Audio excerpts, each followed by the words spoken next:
You ask Tiger to solve. This deals with linear equations with one unknown.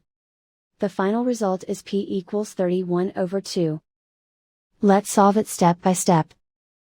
Group all constants on the right side of the equation. Add 21 over 2 to both sides. Combine the fractions. Combine the numerators. Reduce the zero numerator.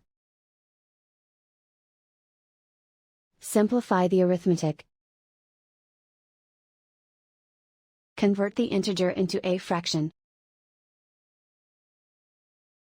Combine the fractions. Combine the numerators.